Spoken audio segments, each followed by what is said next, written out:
আপনাকে কেউ যদি জিজ্ঞেস করে আপনার ইমেল কি, আপনি হয়তোবা ঝটপট আপনার জিমেল আইডিটি দিয়ে দেন। কিন্তু আপনি কি জানেন ইমেল এবং জিমেল দুইটা কিন্তু মোটেও এক নয়। হ্যাঁ, সিরিয়াসলি, ইমেল এবং জিমেল এক নয়। চলুন তাহলে পার্থক্যটা তুলে ধরি।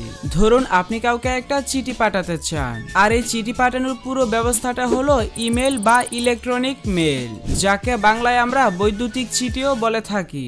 আর এই চিঠিটা আপনি যে মাধ্যম বা পোস্ট অফিসের মাধ্যমে পাঠাবেন, সেই মাধ্যম বা পোস্ট অফিসটাই হচ্ছে জিমেল। অর্থাৎ ইমেল হলো ইন্টারনেটের মাধ্যমে ডিজিটাল চিঠি আদান প্রদানের একটা প্রযুক্তি, আর জিমেল হলো গুগলের তৈরি একটা সার্ভিস যারা আপনার এই ইমেলটা আদান প্রদান করতে সাহায্য করে।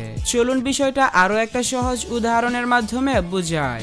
ধরুন আপনি আপনার বন্ধুকে একটা পানির বোতল বা পার্সেল পাঠাবেন। এখন এই বোতল বা পার্সেলটাই হলো ইমেল। এখন প্রশ্ন হলো আপনি এই পার্সেলটা কার মাধ্যমে পাঠাবেন? হয়তো পাঠাও, স্ট্রিট ফাস্ট বা অন্য কোনো কুরিয়ার সার্ভিসের মাধ্যমে, রাইট? ডিজিটাল দুনিয়ায় জিমেল হলো ওই কুরিয়ার সার্ভিসগুলোর মতো একটা ডেলিভারি কোম্পানি।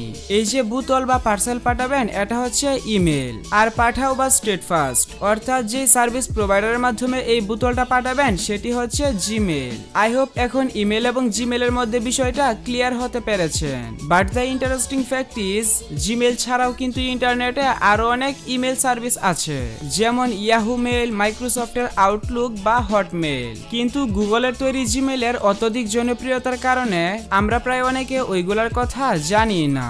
যাই হোক, ভিডিও ভালো লাগলে লাইক করে দিন, আর ভিডিওটা ইউটিউবে দেখে থাকলে সাবস্ক্রাইব এবং ফেসবুকে দেখে থাকলে পেজটা ফলো করে রাখুন। আর হ্যাঁ, নেক্সটে কোন টপিকে ভিডিও চান এটাও কমেন্টে জানাতে পারেন।